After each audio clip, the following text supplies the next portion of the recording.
Welcome, Gemini. This is Regina from Pacific Tarot, and I pulled for you today the Sun card. This is about the springboard of your ancestors, your roots, your connections deep to your unconscious, the collective unconscious, and your subconscious that is springing you forward into 2025 and culminates in the summer solstice in the end of June, where you will find your place in the sun, your place of belonging. So the Sun card is describing this joy, exhilaration, the liberation of finding the path to who you authentically are. You have moved into the field of your gifts, your contribution to the world. And in that connection to your purpose, you are exhilarated, you are joyful. It's a kind of resilience energy that I'm experiencing from you. This is not about knowing each particular step to take on this path. This simply describes the sense of having found your mission, your gift, and the joy that you personally and individually feel in experiencing it and sharing it with others.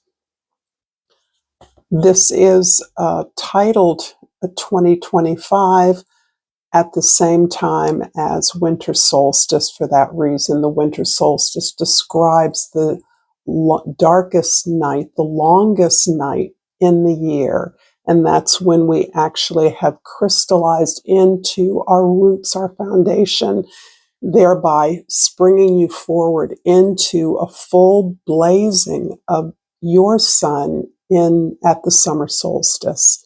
So this was the inspiration for this reading.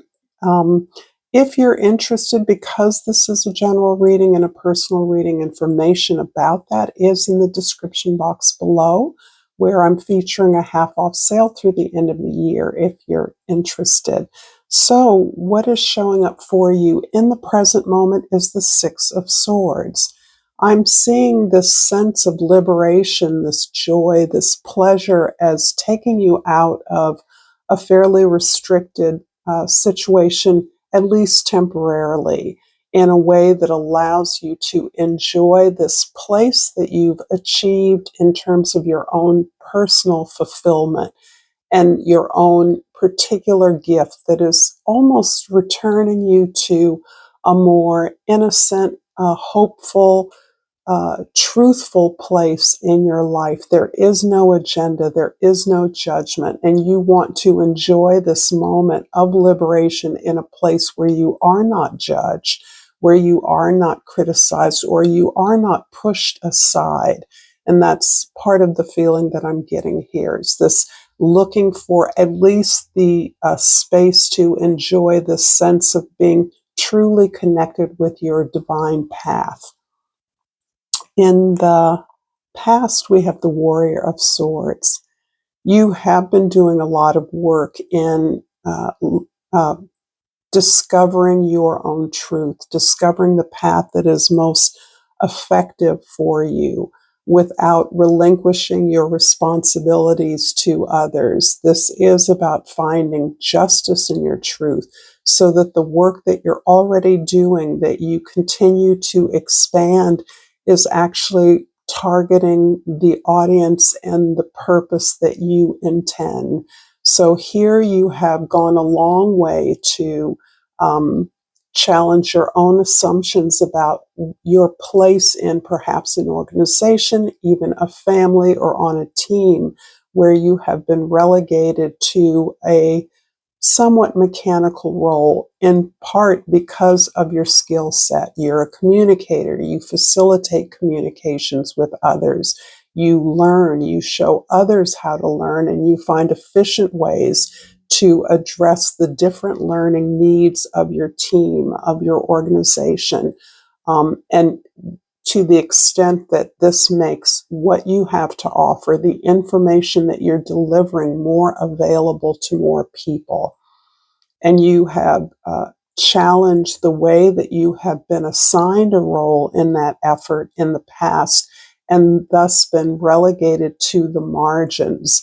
And this is you not necessarily wanting to be front and center, but wanting your work to be more efficient, more widely available to those who need it, and better distributed in terms of its impact on individuals and on the organization overall.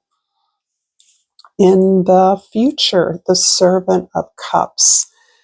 Yeah, with this beautiful Sun card motivating your realignment with not just the goals. I don't see your goals changing as much as I see your personal stake in the work that you do, a deeper meaning about the heart of your service, the joy and pleasure with which you and others can receive a sense of achievement and freedom through not only gaining this information, but sharing it with others and sort of the exhilaration of pleasure, joy, being who you are, allowing others to express themselves more directly, more authentically, with less of a concern, removing the concern about how it looks. Because of this movement from the art, the heart, the sincere, authentic expression, it is something that is shared with all people. The need to be seen and the need to belong. So this is something that is opening up a new pathway of achievement, personal achievement, spiritual alignment, and social connections for you, deeper connections with those that you work with, that you communicate with, and that you share this service and this effort with. If this reading is resonating for you so far, Gemini, please like this video. Please share this with others, and please subscribe to my channel, Pacific Tarot. It is greatly appreciated. And I pulled the Success card.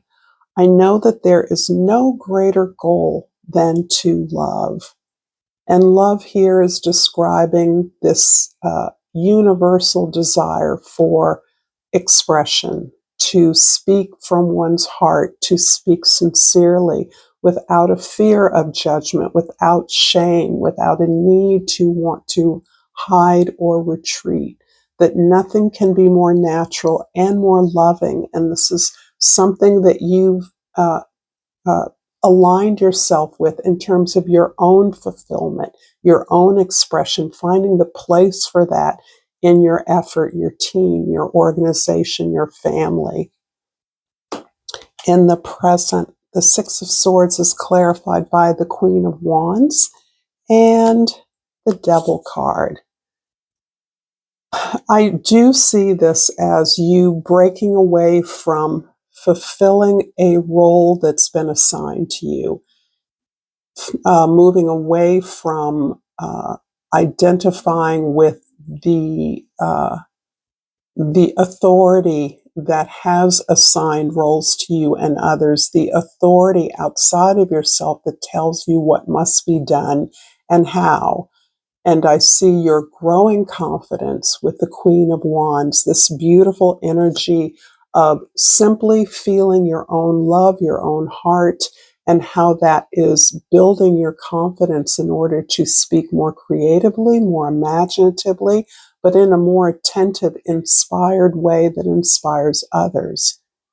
This is kind of putting back the sense of authority on those that participate in this effort so that everyone has a stake in creating the success and abundance of the project in a way that is not assigned a job, thus a wage, thus a title, if you're understanding my flow here, so that you are participating and engaged and taking credit for the success of this effort evenly among all of those who are finding this place of empowerment through the exercise of your talents, your expression. In the past, the warrior is of Swords is clarified by the Seven of Wands and the Two of Swords. It has been a long journey for you. You have had to make some very difficult, challenging decisions for you. This is a way in which you have felt pulled by your twin abilities of the heart and the mind. This is characteristic to you of integrating those together, facilitating expression, learning, growing as a part of creating better expression, more authentic expression. And in order to find this balance within yourself, to make this decision according to your path of greatest growth, you've had to set up much clearer boundaries. And this can feel counterintuitive to the import of your goals, making information more available to more people in a way that they can access it, that they can see, hear it, taste it, feel it, experience it, and apply it to themselves. But in order to do that, you've had to say no to things that you have customarily done. And in that way, setting up clear boundaries that allow you the space to focus on the way in which your talents are best utilized. In the future, the Servant of Cups is clarified by the Four of Wands and the Hanged One. I see you committing to a group goal, a personal or social, a cultural goal of joining with others who share your desire for growth and a way of celebrating that. This has been delayed in many ways, and perhaps it has been a question of your gaining greater perspective on the implications of your goal, of your mission, of your effort. It's also about you absorbing what you're learning very rapidly. You are ruled by Mercury, the deity of speed and travel and action and quicksilver energy. And this, in some ways, has required you instead to hold back, to absorb what you've learned, to really consider not only what you're committing to, what you're doing, what the impact of what you're doing can have, but the way in which you are making decisions based on this landmark celebration of the way that you are joining together with others to commit to this ongoing process of expansion and growth. So this takes into view new audiences, new fields of endeavor, new levels of information, new colleagues, affiliates, associations that are celebrated as tapping into something that is collectively desired. And I'm going to wrap up this reading, Gemini, with Flora and Fauna of Africa, and hope that this has been useful for you. I have pulled the Shark card, which I have not pulled in a long time, and the key word is preparation. Move in silence. Approach challenges and opportunities with vigor. Hone your senses and be alert. If you've enjoyed the content, there should be a link to more content from Pacific Tarot from me. Thank you so much. And until next time, namaste.